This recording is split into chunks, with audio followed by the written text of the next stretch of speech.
10 pinakaagresibong boxer sa lahat ng panahon, nirerango ayon sa kasanayan. Ang mga mahuhusay na nakakasakit na boksingero ay nagdadala ng maraming lakas sa boxing, kasanayan, katumpakan, bilis, at pagsalakay. Desidido ang mga agresibong mandirigma na tiyakin na nasa kanilang mga kamay ang resulta ng laban. Karaniwang pinipilit ng mga agresibong mandirigma ang aksyon sa bawat round. Kailangan ng mataas na antas ng tibay upang patuloy na sumulong sa paghahanap ng mga knockout o nangingibabaw na panalo sa desisyon. 10 Gerald McClellan. Nagtapos si Gerald McClellan para sa first round knockouts. 31-3, 20 KO.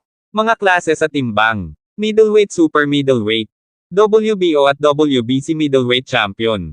Gumawa si Gerald McClellan ng mga paghahambing kay Mike Tyson, hindi lamang para sa kanilang lakas sa pagsuntok, ngunit isang katulad na diskarte sa mga laban. Tahasan na pinag-usapan ni McClellan ang tungkol sa pagnanais na manalo sa bawat laban sa pamamagitan ng first round ko. Ang payat na slugger ay malapit nang makamit ang kanyang layunin, na nanalo ng 20 laban sa unang round ko. Ang signature right cross at left hook ni McClellan sa katawan ay nagbunga ng ilang di malilimutang knockout. Julian Jackson. Si Julian Jackson ay itinuturing na isa sa pinakamahusay na knockout artist ng boxing. 55-6, 49 KO. WBA light middleweight champion at WBC middleweight champion. Ang kapangyarihan ni Hall of Famer Julian Jackson ay humantong sa maraming marahas na knockout na panalo. Marami sa mga kalaban ni Jackson ang tuluyang nawala ng malay. Ang kaliwa at kanang mga kawit ni Jackson ay lalong nakapipinsala. Napakabigat ng kamay ni Jackson na kahit ang mga sulyap na suntok na tila hindi malakas ay magpapatumba sa kanyang mga kalaban o magpapaluhod sa kanila. 8. George Foreman. Si George Foreman ay madalas na tinatalakay sa mga pag-uusap tungkol sa pinakamahirap na puncher ng boxing kailanman. 76-5, 68 KO. Mga klase sa timbang. Lineal heavyweight champion. Isa sa pinakamapangwasak na manuntok sa lahat ng panahon, pinatalsik ng Hall of Famer na si George Foreman ang kanyang mga kalaban habang pinapanatili ang isang kalmadong kilos. Foreman embodied ang kahulugan ng isang halimaw puncher. Ang kanyang kaliwang jab ay mas malakas kaysa sa tradisyonal na power punches ng maraming manlalaban. Ang mga kawit at uppercut ng Foreman ay gumawa ng napakaraming pinsala kung kaya't ang ilang mga boxing analyst ay nag-aalala na posibleng makapaghatid siya ng nakamamatay na power punch sa isa sa kanyang mga laban. 7. Aaron Pryor. Alam ni Aaron Pryor kapag tapos na ang mga labanan. 39-1, 35 KO. Mga klase sa timbang. Magaan welterweight. Lineal light welterweight champion. Kilala sa kanyang hindi kapani-paniwalang pakikipaglaban kay Alexis Arguello, ang Hall of Famer na si Aaron Pryor ay isang non-stop action fighter. Maaaring tapusin ni Pryor ang mga laban sa pamamagitan ng isang suntok o mapunta ang ilang kombinasyon. Karamihan sa mga kalaban ni Pryor ay napaatras sa isang sulok o laban sa mga lubad. Sa puntong iyon, ilang oras na lang bago matapos ang laban. Isang bihasang finisher, alam na alam ni Pryor kung kailan ilalagay ang perpektong shot para tapusin ang isang laban. 6. Julio Cesar Chavez. Ang aggressive body punching ni Julio Cesar Chavez ay napakaraming kalaban. 2 ng Hunyo taong 107, 86 KO. Super featherweight welterweight. Katuparan. Lineal lightweight at light welterweight champion, WBC super featherweight champion. Ang Hall of Famer na si Julio Cesar Chavez ay isang non-stop pressure fighter na may brutal na body attack. Ang tibay ni Chavez ay nagbigay daan sa kanya na masira ang kanyang mga kalaban, sunod-sunod na round, hanggang sa mawala sila. Si Chavez ay nagtataglay din ng isa sa pinakamalakas na baba sa kasaysayan ng esport. Maaari ding magpakita ng versatility si Chavez dahil umiscore siya ng ilang knockout gamit ang mga counter na may tamang oras. 5. Rocky Marciano. Pinahihintulutan siya ng nakakatakot na katawan ni Rocky Marciano na taller boxers. Feb. 1953. Rhode Island. Ang tubong Massachusetts na si Rocky Marciano ay pinagtibay ng mga tagahanga ng boxing ng Rhode Island bilang isa sa kanila, habang nakipaglaban siya ng higit sa 20 laban sa Providence patungo sa World Heavyweight Championship.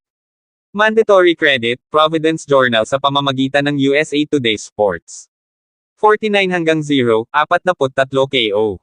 Lineal heavyweight champion. Hindi kapani-paniwalang malakas, ang Hall of Famer na si Rocky Marciano ay isang tangke na patuloy na gumagalaw ng buong bilis.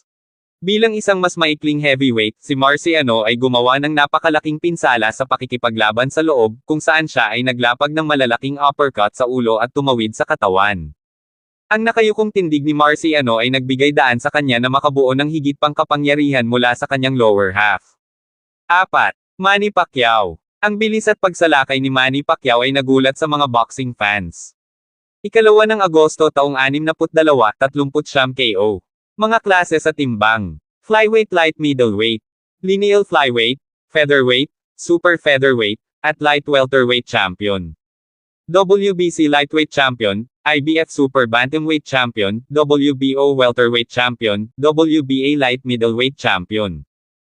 Ang Hall of Famer na si Manny Pacquiao ay nagdala ng walang tigil na pagsalakay sa mas mababang timbang na mga klase.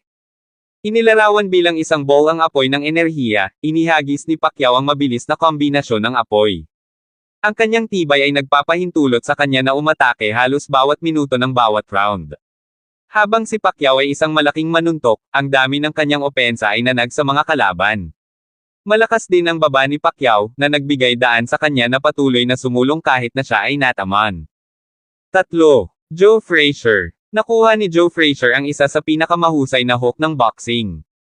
1 ng Abril taong 32, 27 KO. Mga klase sa timbang. Hindi mapag-aalinlangan ng heavyweight champion. Ang Hall of Famer na si Joe Frazier ay nagkaroon ng isa sa mga pinakanakamamatay na suntok sa boxing, ang kanyang signature left hook. Ang mga panalo sa knockout ni Frazier ay mukhang mapangwasak dahil inihagis niya ang bawat suntok ng may pinakamataas na puwersa at bilis. Si Frazier ay isa ring malakas na inside fighter na nasira ang kanyang mga kalaban sa bawat round gamit ang mga suntok sa katawan. Kapag nawala na ang kanilang enerhiya, hahanapin ni Frazier ang knockout. 2. Mike Tyson. Nasiyahan si Mike Tyson sa pagsakit sa kanyang mga kalaban. 16 ng Marso taong 1996, Las Vegas, isinuot ni Mike Tyson ang WBC title belt matapos talunin si Frank Bruno sa WBC Championship bout sa MGM Grand. Offside Sports sa pamamagitan ng USA Today Sports. 50-7, 44 KO. Hindi mapag-aalinlangan ng heavyweight champion. Nagningning si Mike Tyson bilang simbolo kung gaano kaarahas at brutal ang sport ng boxing. Ang Hall of Famer ay nasiyahan sa pagpaparusa sa kanyang mga kalaban. Ang slugging style ni Tyson ay nakatulong sa kanya na maging top star ng boxing. Ang malalakas na kawit at krus ni Tyson ay dumapo ng napakabilis, nagkaroon ng pangkalahatang takot na maaaring putulin ni Tyson ang isang tao. Iyan ang naghihiwalay kay Tyson sa iba pang heavyweight slugger, siya ay may napakalaking bilis ng kamay upang tumugma sa kanyang kapangyarihan. 1. Roberto Duran. Si Roberto Duran ay naghagis ng napakalaking kombinasyon. 103-16, 70 KO. Super featherweight light heavyweight. Hindi mapag-aalinlangan ng lightweight champion, lineal welterweight champion, WBC middleweight champion, WBA super welterweight champion. Tinaguri ang Hands of Stone, minsang sinabi ni Roberto Duran na alam niyang may kapangyarihan siyang ilagay ang isang tao sa dumi. Ang Hall of Famer ay isang master boxer puncher. Hindi nang huli ng knockout si Duran, ngunit madalas itong nangyayari dahil sa kanyang mataas na aktibidad. Nag-aaway man siya sa loob o malayo, hindi tumigil si Duran sa paghagis ng power punches. Bagamat maaaring mas natural siya bilang counter-puncher, madalas na naging sobrang agresibo si Duran sa mga palitan, lalo na laban kay Sugar Ray Leonard. Nang matagpuan ni Duran ang kanyang ritmo, halos imposible na siyang matalo.